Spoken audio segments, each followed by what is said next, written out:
मसला क्या है? गुजरात के बेटे को बोलो ना, आप गुजरात, भारत माता की जय, आप गुजरात के बच्चे, आप गुजरात के बच्चे को बोलो बोलने के लिए, आप यूपी के बच्चे को बोलो बोलने के लिए, जब वो वहां पर नारे इस चीज का देंगे तब हम देंगे। बार बार हमें पूछते हो जय हिंद बोलो, भारत माता की जय बोलो, इतना भी जलील हमें मत करो। हम इस मुल्क का हिस्सा फख्र से थे, शक आपको है। तो आप खुश होंगे कि यूनियन टेरिटरी जो है वो कश्मीर को बना दिया? मैं यूनियन टेरिटरी की बात नहीं करूंगा, कश्मीर एक मुल्क था। अब दोबारा से तो कश्मीर मुल्क बन नहीं सकता। कश्मीर प्रोटोकॉल की कोई डील हुई है? मैं डरता नहीं हूं, मैं डरता किसी से बाप से नहीं। महबूबा जी जो मुखबिर पार्टी की सरदार हैं, इलेक्शन से पहले बी टीम का नारा देती थी और इलेक्शन के बाद हमें पाकिस्तान बुलाती हैं। क्यों? मुझे बताइए ना क्यों, क्या हुआ? उन नारों का क्या हुआ? तो आप चाहते हैं कि वो दोबारा से नारेबाजी कश्मीर में दिखे? वाजिया करे कौम को छोड़ा क्यों? तो कौम से माफी मांगो, कौम को वाजिया करो, कौम को दो जोल मोल नहीं चलेगा। लेकिन ये क्या बात हुई? आप सारा अमला लेकर चलते हो और जवाब भी नहीं दे रहे हो, आप मेंबर पर बोल भी नहीं रहे हो। आपके कायद भी जो है वो हमेशा नेशनल कॉन्फ्रेंस और पीडीपी के खिलाफ बोलते नजर आते हैं। सही बात। भारतीय जनता पार्टी को कहां कटघरे में खड़ा किया? भारतीय जनता पार्टी हमारी दुश्मन थी, है और रही। इसके लिए एसेट है, कंसील्ड एसेट एजेंसीज और सिक्योरिटी फोर्सेस की। ये क्या हैं? ये कौम को दरबदर करने के मुखबिर हैं। ये लीडर मीरवाइज मौलवी फारूक की जब जनाजा था, ताबूत लेकर जा रहे थे, उस पर फायरिंग हुई और मुफ्ती मोहम्मद सईद ने बोला हमने टेररिस्ट पे फायरिंग। आपको भी याराना कहीं ना कहीं बीजेपी के साथ दिखता है। तरुण चुग के साथ एक आपकी फोटो बड़ी वायरल हो रही है, लोग सवालात पूछ रहे हैं। लॉ एंड ऑर्डर संभाला नहीं जा रहा था उमर अब्दुल्ला से, वो रंगरलियां मना रहे थे। महबूबा मुफ्ती 2016 पैलेट गन चलाया, पैलेट के बोछार शुपियन से लेकर यहां तक हमारे बच्चों को मरवाए। शॉर्टकट अब्दुल्ला ने कल इसने झूठ बोला कि बोला एडवोकेट जनरल की फाइल मैंने भेजी, दिल्ली नाम दिए। पहले मुझे बताओ दिल्ली किसको ये नाम देने जाता है? इसका मतलब बीजेपी के साथ इसके ताल्लुकात हैं जहां ये चिट्टे देता है। घोटाले का इल्जाम था ही नहीं मेरे पर, इल्जाम जो थे वो हड़तालों के इल्जाम थे। यानी कि किसी घोटाले का इल्जाम आप पे नहीं। मैं आपकी बात का एक जवाब देना चाहता हूं। यानी कि आपके लिए ये कहा जाता था कि आपने बहुत ज्यादा करप्शन किया। नहीं, मेरे लिए ऐसा कुछ नहीं। ये सारों को पता है कि शेख मोहम्मद इमरान ने तनख्वाह भी नहीं दी। जम्मू कश्मीर में सेपरेटिज्म के खिलाफ जो कुछ कार्रवाइयां चल रही हैं वो आप तमाम की निगाहों से होते हुए गुजरती हैं, लेकिन उन्हीं पर सवालात उठते हैं कि अप्रोच सिलेक्टिव है और आवाज उठाने वाले और कोई नहीं, यानी कि ex deputy mayor Sheikh Imran जो हमेशा तजाद में रहते हैं। हमारे साथ आज बातचीत करने के लिए मौजूद हैं। बहुत शुक्रिया येसिल के साथ जुड़ने के लिए शेख साहब। शेख साहब, सबसे पहले जानना चाहूँगी कि आपके उस ट्वीट के बारे में जिसमें आपने सिलेक्टिव अप्रोच की बात की, जिसमें आपने ये कहा कि मैं पुलिस को सराहता हूँ लेकिन अप्रोच जो रखी हुई है वो सिलेक्टिव है, चंद लोगों पर जो है वो कार्रवाइयाँ होती हैं और बहुत सारे लोग जो हैं वो सरकार का प्रोटोकॉल जो है इंजॉय कर रहे हैं। हालांकि उनके अगर माजी की बात करें तो वो उसी सेपरेटिज्म की आइडियोलॉजी को जो है वो फॉलो करते हुए दिखाई देते थे। क्या कहेंगे? मेरा बेसिकली वो ट्वीट जो था वो तनकीद था, लेकिन सच्चाई में बयान करना चाहता हूँ। दो मिसालें देना चाहता हूँ। एक मिसाल है कि महबूबा जी ने ट्वीट किया, उन्होंने एक इनकलाबी ट्वीट किया और उस इनकलाबी ट्वीट का मकसद था वो आज़ादी था, वो कुछ था, वो लद्दाख का वीडियो था, उत्तराखंड का था। मैं उनसे सवाल पूछना चाहता हूँ, पहले महबूबा जी से, फिर गवर्नमेंट से सवाल पूछना चाहता हूँ। महबूबा जी किन को इनकलाब के लिए दावत दे रही है? अपनी बेटी को जो दशहरा और रक्षाबंधन मना रही है, किन को? या अपनी पार्टी में जो मुखबिर और दलाल बैठे हैं? अगर वो चाहती है गरीब का बच्चा गोली से मार दिया जाए और वो रोने उसको जाएंगी, हम वो होने नहीं देंगे। हमारे कायद, हमारी पार्टी का एक ही चीज है कि कश्मीरी को मार दाड़ से बचाना है। कश्मीरी अब गरीब का बच्चा नहीं मरेगा। और उसके बाद दूसरी मिसाल, मैं सवाल पूछना चाहता हूं गवर्नमेंट से, जो महबूबा जी ने ट्वीट किया और जो भी उन्होंने लिखा, अगर वो गरीब का बच्चा करेगा, अगर वो गलती से लाइक करता है या फोटो चढ़ाता है सईद अली शाह गिलानी साहब की या किसी और की या इमरान खान का लाइक करता है, जैसे हमारे कायद सजाद बनी लोन साहब कहते हैं, उसको तो आप जेल भर दोगे, उसको तो तिहाड़ से तमिलनाडु पहुंचाओगे। तो ये सिलेक्टिव अप्रोच पहले मेन स्ट्रीम के साथ किया जाता है। अगर मैं कुछ गलती करूं तो मुझे 10 फोन, मुझे थाने पे बुलाया जाता है, मेरी सिक्योरिटी विड्रॉ की गई। मैंने कोई ऐसा गलत काम नहीं किया। लेकिन महबूबा जी करें तो वो तो रसलीला है। ये समझ नहीं हमें आता है। ये सवाल मेरा इनसे भी। और दूसरी बात, हमारे साथ जमात के कुछ लोग जो जेडीएफ में हैं, अब वो जमात इस्लामी में नहीं है, जेडीएफ में है। मैं सेलेक्टिव अप्रोच की बात ये कर रहा हूं कि जमात के कुछ लोगों को छूट दी जा रही है बयानबाजी करने की, चाहे वो आर का बयान हो, पार का बयान हो। लेकिन जो जमात मेन स्ट्रीम में आ रही है उनको पाबंदियां, बंदिशें क्यों? सेलेक्टिव अप्रोच क्यों? कुछ लोगों को सिक्योरिटी नहीं दी जाती है, दफ्तर सील किए जाते हैं। कुछ लोगों को स्टेट प्रोटोकॉल अमला, जैसे ऑनरेबल होम मिनिस्टर ने पार्लियामेंट में 2 दफा बोला, 2022 में भी बोला, 2024 में भी बोला, और तीसरी दफा 2025 में बोला, सॉरी 3 दफा बोला कि पहले तो यूपीए सरकार ग्रीन कारपेट देती थी, पहले तो यूपीए सरकार रोड बंद करती थी हुर्रियत कॉन्फ्रेंस से मिलने के लिए, और पहले जब मैं एक्सपेंडिचर देख रहा हूं ज्यादा से ज्यादा 5 लाख 4 लाख रुपए एक हुर्रियत बंदे का सिक्योरिटी एक्सपेंडिचर था। आज अगर आप देखेंगे 4-4 करोड़ तो महीने का है। झूठ कौन बोल रहा है? क्या होम मिनिस्टर साहब झूठ बोल रहे हैं? क्या उनको झूठ बुलवाया जा रहा है?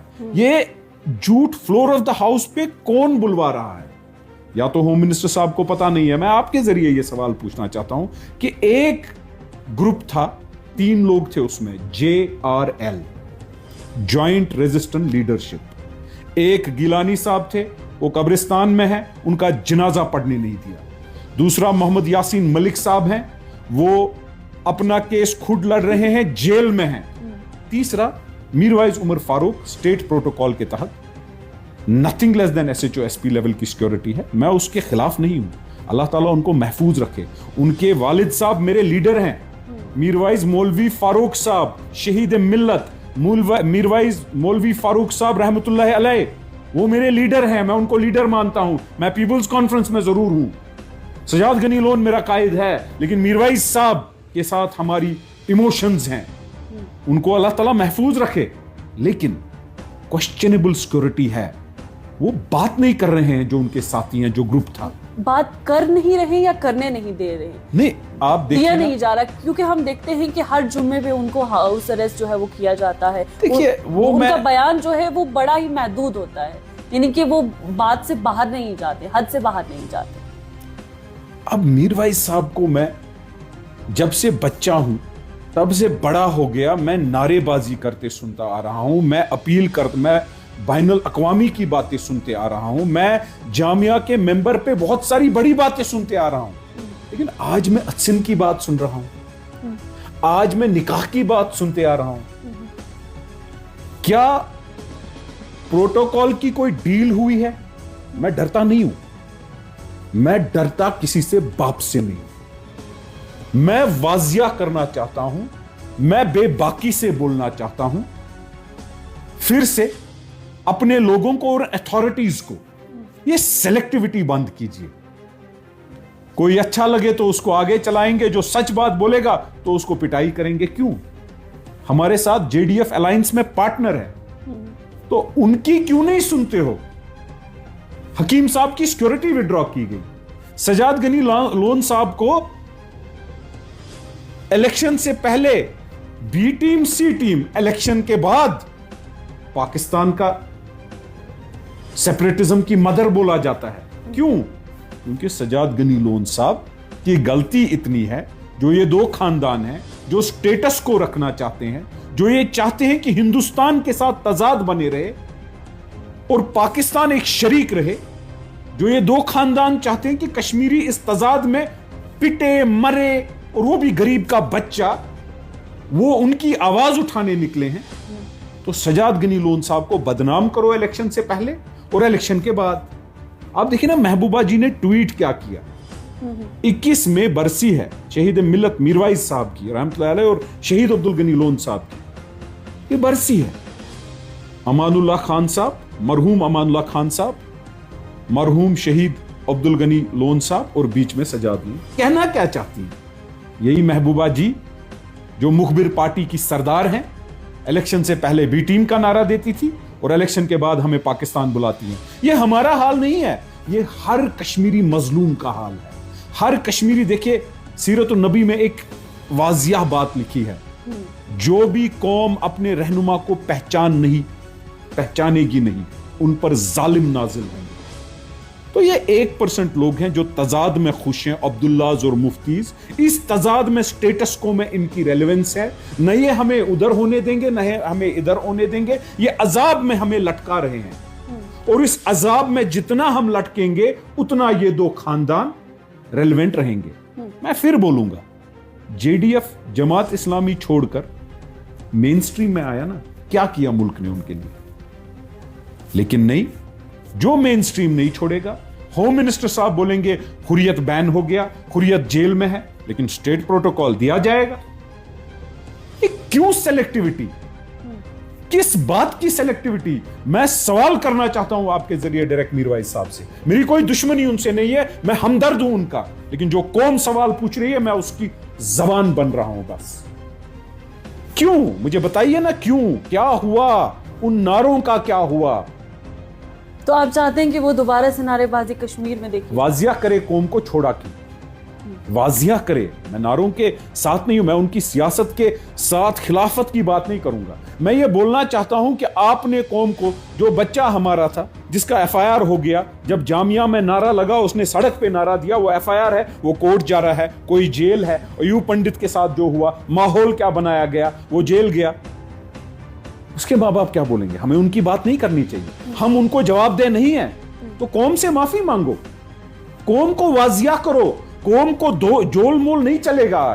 आज मेरा एक एक बच्चा वो जानता है मुझे क्या करना चाहिए। नेशनल कॉन्फ्रेंस के मैनिफेस्टो से लेकर जो झूठ का संदूक उन्होंने लगाया, फिर शॉल डालने दिल्ली गए, शॉल की फुर्जी लेकर दिल्ली गए। हमारे कौम को भी समझना चाहिए बहुत सारे धोखे लग रहे हैं और नया धोखा शायद बड़गाम में लगने वाला है। हम यकजहती के साथ क्वेश्चन करने चाहिए गवर्नमेंट को, हम यकजहती के साथ क्वेश्चन करने चाहिए हर लीडर को। अरे हमारी जमात से सवाल पूछो, हम चौराहे पे जवाब देंगे, हमारे कायद से सवाल पूछो, हम चौराहे पे जवाब देंगे। लेकिन ये क्या बात हुई? आप सारा अमला लेकर चलते हो और जवाब भी नहीं दे रहे हो, आप मेंबर पर बोल भी नहीं रहे हो। ये तो बोलना पड़ेगा, कौम को बोलना पड़ेगा। मैंने आपके कायद की आप बात करते हैं, आपके कायद भी जो है वो हमेशा नेशनल कॉन्फ्रेंस और पीडीपी के खिलाफ बोलते नजर आते हैं। सही बात। भारतीय जनता पार्टी को कहां कटघरे में खड़ा किया? भारतीय जनता पार्टी हमारी दुश्मन थी, है और रहेगी। भारतीय जनता पार्टी मुसलमानों के खिलाफ है। उन्होंने वक्फ की बिल लाई, नेशनल कॉन्फ्रेंस ने असेंबली में टेबल नहीं होने दी। प्रिजनर्स के बारे में सजाद गनी लोन साहब ने रेजोल्यूशन लाना चाहा, नेशनल कॉन्फ्रेंस ने एक्सेप्ट नहीं किया। अब जुल्म नेशनल कॉन्फ्रेंस और पीडीपी ने किया है। हम नीतीश कुमार की बात तो नहीं ना करेंगे, असदुद्दीन ओवैसी की बात नहीं ना करेंगे। जुल्म किन दो खानदानों ने किया? लालू प्रसाद ने किया क्या? स्टालिन ने किया क्या? जुल्म करने वाले अब्दुल्ला, जुल्म करने वाले मुफ्ती, इन मुखबिरों ने कभी इधर मुखबिरी की, कभी उधर मुखबिरी की। एक कैट नॉर्थ कश्मीर में है, दूसरा कैट सेंट्रल कश्मीर में है, तीसरा कैट साउथ कश्मीर में है। आप कैट समझती हैं? यहां मिल्टन में गाड़ी में बिठाया जाता था, एक मुखबिर को पर्दा डाल के उसकी आंखें खुली होती थी, फिर वो आइडेंटिफाई करता था, हाँ ये है तो इसको अंदर भरो। कैट का मतलब है बेसिकली ये एसेट है, कंसील्ड एसेट एजेंसीज और सिक्योरिटी फोर्सेस की। ये कैट हैं, ये कौम को दरबदर करने के मुखबिर हैं। हमारे कायद बेबाकी से बीजेपी के खिलाफ बोला, कश्मीर लाइफ का इंटरव्यू देखिए, बोले हम बीजेपी ने जो जुल्म किया, वक्फ का जुल्म उनका है, वक्फ का जुल्म बीजेपी ने किया। लेकिन उमर अब्दुल्ला ने ट्यूलिप गार्डन में उनके साथ फोटो खिंचवाए।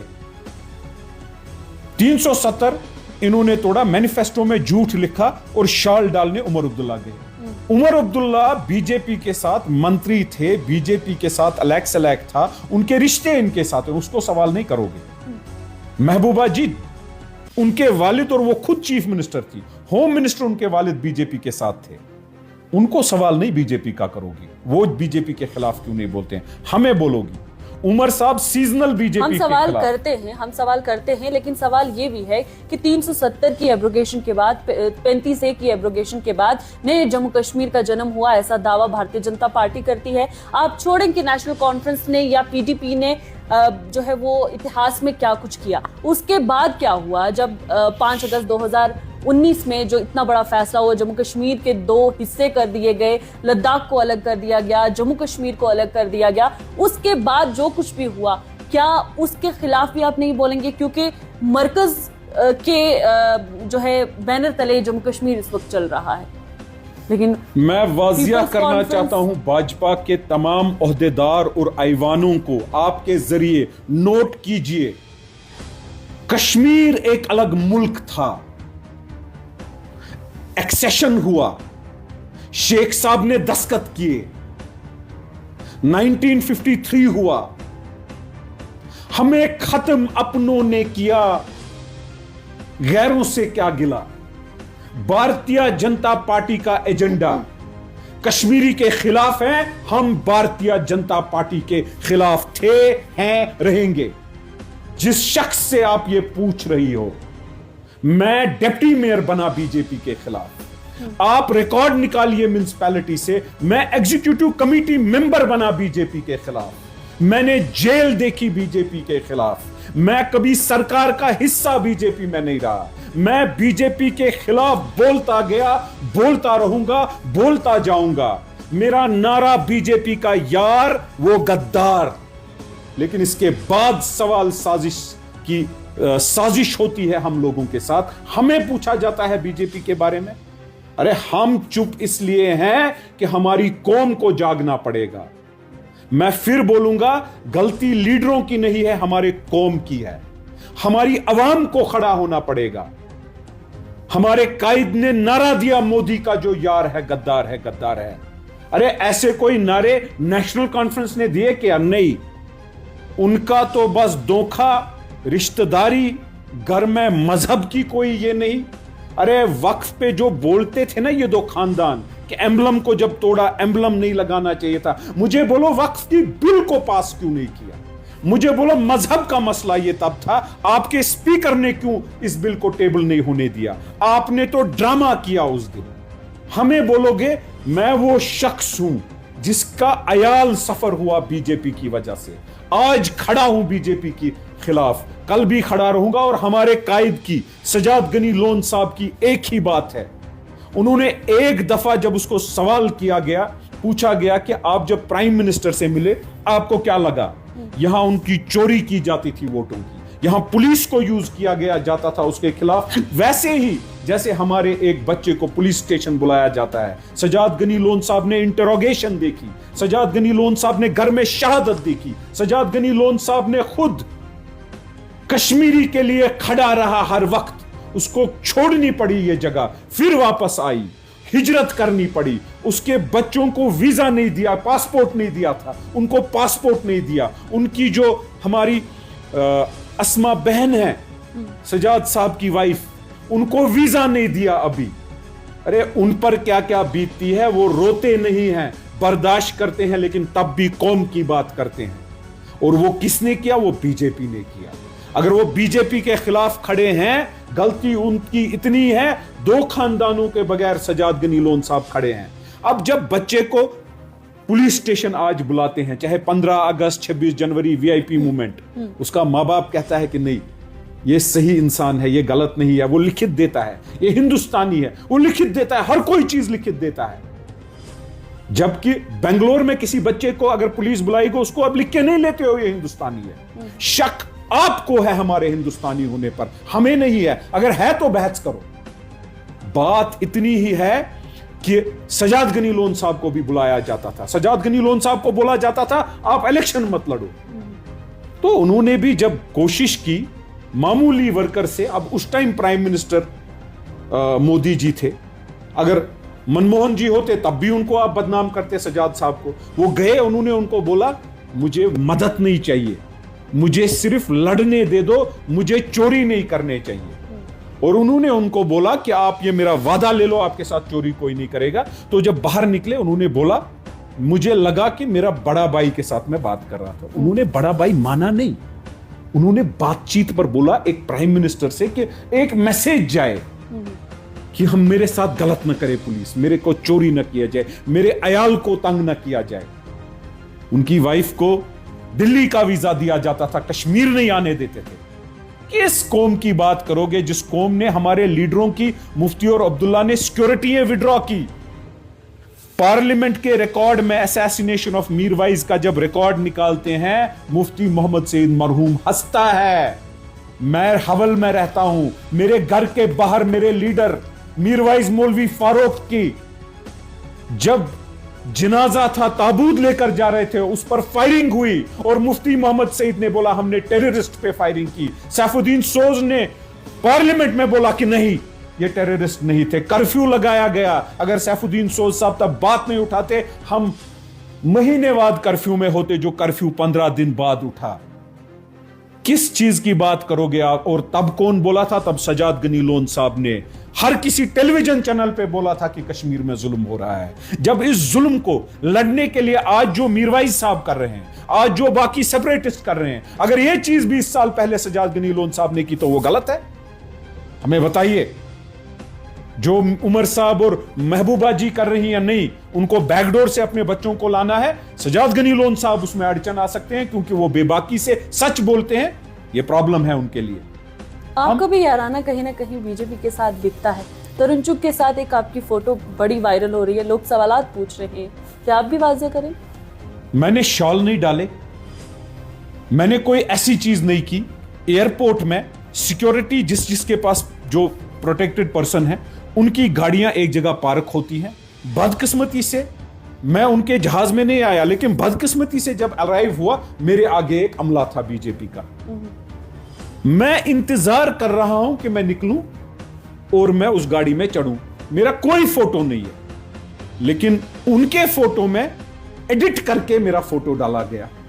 उसके बाद मैंने देखा वहां पुलवामा के मुखबिर का भी फोटो डाला गया। ये एडिट का काम, बदनामी का काम, कभी बीजेपी बुलाना, कभी एजेंसी बुलाना, कभी कुछ और। ये तो इन दो खानदानों की पूरी साजिश है। पीडीपी और एनसी में दो सोशल मीडिया विंग हैं। मुझे बताइए, सनत नगर में जो मुखबिर रहता है, उसके घर में 15 लोग कैसे पलते हैं? मुझे बताइए उनका काम क्या है? मुझे बताइए, महराज मलिक आपके इलाके से हैं, महराज मलिक को 2 लोग असेंबली में नॉन एमएलए पीटने गए और स्पीकर साहब ने कुछ नहीं किया उन 2 लोगों का। महबूबा मुफ्ती साहबा ने उसको दाएं तरफ रखा और प्रेस कॉन्फ्रेंस दी महराज मलिक के लिए। यही कौम देखेगी? ये बदनामी जमान लीडर हैं। हमारी कौम को समझना पड़ेगा कि आपको निकलना पड़ेगा सच के साथ। और हमारा सच, सजाद गनी लोन साहब, पीपल्स कॉन्फ्रेंस का सच एक ही है, वो ये है कि हमें कश्मीरी को पीटने नहीं देना है और जाके रोएंगे। ये तो हमारी डेड बॉडी तुफैल मत्तू आज 34 इयर्स का होता, स्कूल बैग लेकर जा रहा था, लॉ एंड ऑर्डर संभाला नहीं जा रहा था उमर अब्दुल्ला से, वो रंगरलियां मना रहे थे। महबूबा मुफ्ती 2016 पैलेट गन चलाया, पैलेट के बौछार शुपियन से लेकर यहां तक हमारे बच्चों को मरवाया। यूनिफाइड हाई कमांड की वो हेड थी, कहती हैं पीएसए हटाऊंगी। अरे चीफ मिनिस्टर थी तब क्यों नहीं हटाया? उमर अब्दुल्ला साहब तब क्यों नहीं हटाया? स्टेट आपके पास, सब कुछ आपके पास, तब कुछ नहीं किया। और झूठ पे झूठ हमारी कौम को, मुझे भी लगा था शायद इस दफा ये सच करेंगे, इसीलिए एक कंसोलिडेशन की लहर चली थी, लेकिन नहीं। 1 साल होने को आया है। ये झूठ बोलते हैं। इनका मैनिफेस्टो में एक एक पॉइंट झूठ का संदूक है। अल्लाह ताला इनसे जवाब लेगा। अगर हम यहां पर लड़ नहीं पाए, लेकिन अल्लाह की बारगाह में इनको सवाल किया जाएगा। वो बच्चे जो हमारे मरे, उनके माँ बाप इनको सवाल करेंगे, वो बच्चे इनको सवाल करेंगे कि आपकी नाअहली, आपके जुल्म की वजह से 370 टूटा। 3 मेंबर पार्लियामेंट नेशनल कॉन्फ्रेंस के थे, क्या किया? रिजाइन किया। पहले उमर अब्दुल्ला ने बोला इलेक्शन नहीं लड़ूंगा, फिर लड़ा। मुझे बताइए, बात कर रहे थे कि मैं कभी भी एले नहीं करूंगा भारतीय जनता पार्टी के अब साथ। कह रहे हैं इससे पहले शॉल क्यों डालने गए थे? अरे दुख इस बात का है, वो आरएसएस का जो है, जो मुसलमानों के खिलाफ बोलता रहता है, उसको शॉल भी डाला, उसको खैबर होटल में उसकी सालगिरह होस्ट की, उसके पैसे तक दिए। क्या बोलेंगे ये? हम अगर निकले हैं, हम साफ दामन लेकर निकले हैं। हमारा चौराहे पे हमने ना पैलेट चलाया, हमने ना पीएसए चलाया। सजाद गनी लोन साहब 2 साल मंत्री थे, ना उनके पास पुलिस, ना उनके पास होम, ना उनके पास कोई चीज। मंत्री सिर्फ अपने वर्कर के लिए बने कि उनकी बहबूदी हो। पिटाई होती थी पीपल्स कॉन्फ्रेंस के लोगों की पिछले 30-30, 40-40 साल। और एक मौका उनके वर्कर्स को मिला, उन्होंने हंदवारा में लेवेंडर फार्म बनाया, उन्होंने बायोटेक्नोलॉजी पार्क बनाई, उन्होंने हॉस्पिटल बनाया। इक्तदार इतना सा, काम इतने, उसके अलावा क्या बोलोगे? मुझे बताइए उनको कितनों का कत्ल है? इनको तो इनके हाथ खून से रंगे हैं। इनकी पार्टी में जितने मुखबिर और दलाल हैं, एक एक करप्ट है, एक एक हर किसी गलत चीज में मुलवस है, एक एक जो घास चराई का जमीन है उसका डाका जनी में लगा है, एक एक के हाथ खून से रंगे हैं। एक साल मुकम्मल करने को आई है नेशनल कॉन्फ्रेंस जम्मू कश्मीर में बतौर इक़्तिदार।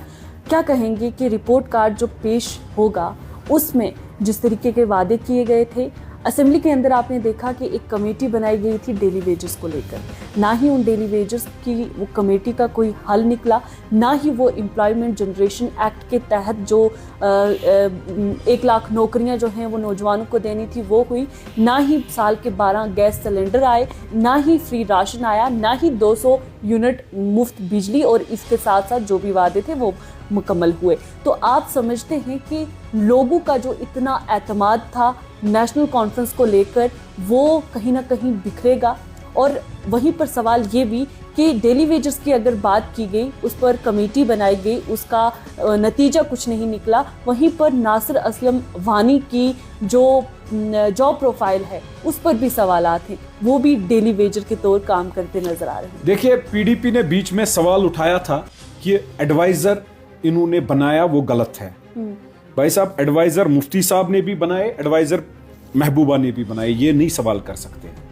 पीडीपी पीएसए की बात करती है, अरे मुफ्ती साहब ने तो अफस्पा लाया, घसीट के निकालते थे हमारे बच्चों को, चाहे गुनाहगार या बेगुनाह को। ये दो खानदान 2010 में 150 मारे, 2016 में 200 मारे। ये दो खानदान कंपटीशन में लगे हैं कश्मीरी को जुल्म करने के लिए। मैनिफेस्टो की बात करोगी आप, मैनिफेस्टो से पहले हमारे कौम को मैं बोलना चाहता हूं, हमने हमारी आवाम को, गोधरा में जब मुसलमानों के खिलाफ जो चीजें हुई, उमर अब्दुल्ला मंत्री थे बीजेपी के कोटा में दिल्ली में, एडवानी साहब के आशीर्वाद से इनका एक अखबार में आप देख लीजिएगा निकला है कि इन्होंने तब बोला हम आज भी एनडीए का हिस्सा है। बदकिस्मती है कि हमारी कौम बहक जाती थी और बहकी जा रही है। नौजवानों को सियासत अपने हाथ में लेनी पड़ेगी और तब्दीली लानी पड़ेगी। मैनिफेस्टो झूठ था। ये कहते हैं पीएसए हटाने के लिए स्टेटहुड चाहिए। मुझे बताइए, जब इन्होंने मैनिफेस्टो बनाया तब यूटी थी कि स्टेट थी? तब यूटी थी। इनको पता था यूटी में क्या इनके पावर्स है। ये झूठ क्यों, इन्होंने झूठ क्यों, तब धोखा क्यों दिया कौम को? 200 यूनिट बिजली पावर इन्होंने बोला, 800 रुपए की छूट हर किसी घर को इनको देनी है। क्यों नहीं दे रहे हैं? उसमें स्टेटहुड का क्या ताल्लुक है? अरविंद केजरीवाल ने पैसे हमारे दे पास दी, ताकतें नहीं, क्यों नहीं है? और लेजिस्लेटिव असेंबली के स्पीकर ये कह रहे हैं कि जब तक स्टेटहुड नहीं मिलेगा तब तक हम कोई भी काम नहीं कर। अरे मैडम, मैं एक बात बताऊंगा, कल इसने झूठ बोला, शॉर्टकट अब्दुल्ला ने, कल इसने झूठ बोला कि बोला एडवोकेट जनरल की फाइल मैंने भेजी, दिल्ली नाम दिए। पहले मुझे बताओ, दिल्ली किसको ये नाम देने जाता है? इसका मतलब बीजेपी के साथ इसके ताल्लुकात हैं जहां ये चिट्टे देता है। कल की बात बताऊंगा, जहां तक मेरा ताल्लुकात है जानने का, मैंने फोन किया सेक्रेटरीट, मैंने दोस्तों से पूछा, फाइल पे इसने लिखा है बिजनेस रूल्स तक ऐसे ही रखो। कोई फाइल नहीं गई है, मेरा कोई लेन देन एलजी मनोज सिन्हा साहब के साथ नहीं है, कुछ नहीं किया। एलजी मनोज सिन्हा साहब ने जो स्कीम दी थी ना, वो बिजली की कटौती पर, वो एमनेस्टी, हमारे कश्मीरी उस एमनेस्टी में नहीं, हमारे पास आमदनी नहीं है। मनोज सिन्हा साहब ने वो स्कीम कश्मीरी के लिए नहीं दी, इन्होंने वही एक्सटेंड की, वन टाइम सेटलमेंट भी नहीं दी। कितना झूठ बोलेगा ये? बिजली के लिए कौन सा इसको करना है? 200 यूनिट 800 रुपए माफ करने हैं, उसके लिए क्या स्टेटहुड की जरूरत है? एडवाइजर की बात ये करता है, वो फाइल जीएडी और लॉ डिपार्टमेंट में नाच रही है। जब मुझ जैसे नॉन एमएलए को ये पता है, ये बहुत झूठ बोलता है, बहुत बहुत झूठ बोलता है। और इस हर झूठ की सजा ये कौम इसको देगी। हमारी कौम भी ये समझ नहीं रही है कि मुफ्ती साहब ने बेटी, महबूबा जी ने 2 बेटियां, शेख साहब ने फारूक साहब ने उमर साहब ने 2 बेटे। अरे कब तक अपने बच्चों को, कौम के बच्चों को खत्म करके इनके बच्चों को बनाओगे? ये सही बात नहीं है। ये झूठ पे झूठ बोलने वाली तंजीम है, ये लूट खसूट की तंजीम है। करप्शन के तमाम बार खत्म हो गए इस दफा। ये क्या बोलेंगे? ये बारी बारी आने वाले मुफ्ती अब्दुल्ला बारी बारी वो भी म्यूजिकल चेयर खेल रहे हैं और कश्मीरी को खत्म कर रहे हैं। शेख साहब, आप खानियार दरबार करके एक सियासी जमात जो है वो भी खड़ी करने वाले थे। नहीं, खानियार दरबार सियासी जमात नहीं थी, वो मेरी कैंपेन का नाम था कि मैं इंडिपेंडेंट था, तो पार्टी नहीं थी, तो मैं इंडिपेंडेंट में एक आइडेंटिटी बनाना चाहता था। मेरी कॉन्स्टिट्यूंसी खानियार है, खानियार दरबार। मैं 200 वोट लेकर निकला था जब मैं काउंसलर बना, फिर डिप्टी मेयर बना, फिर एग्जीक्यूटिव कमेटी मेंबर बना। इलेक्शन लड़ने निकला, 5000 लोगों ने वोट डाले। अल्लाह ताला का शुक्र है, न पैसा खर्चा किया, बस यही थोड़ा बहुत खर्चा किया, कुछ एजेंटों ने पैसा भी नहीं लिया।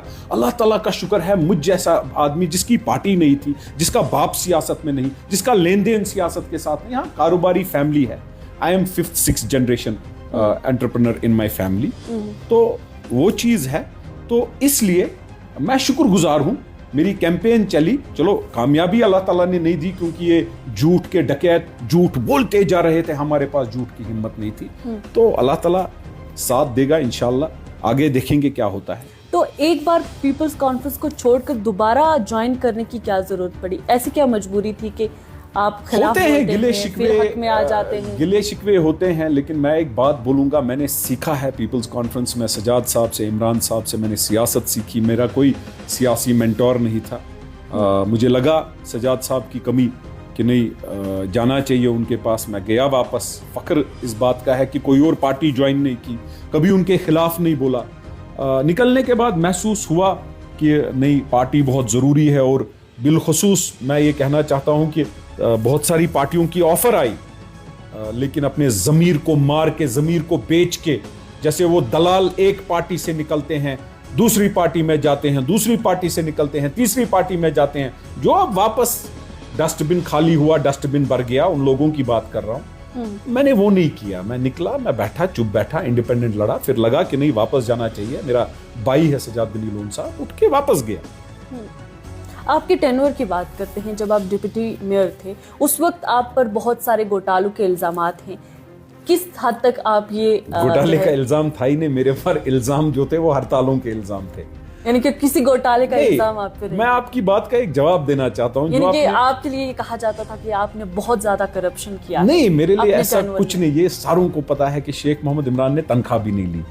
मेरा जो 20-30 लाख शायद तनख्वाह होती, ऑनरेरियम होता, मैंने वो भी नहीं ली। वो मैंने म्युनिसिपैलिटी को छोड़ी। आप पता कीजिए, रिकॉर्ड्स लाइए।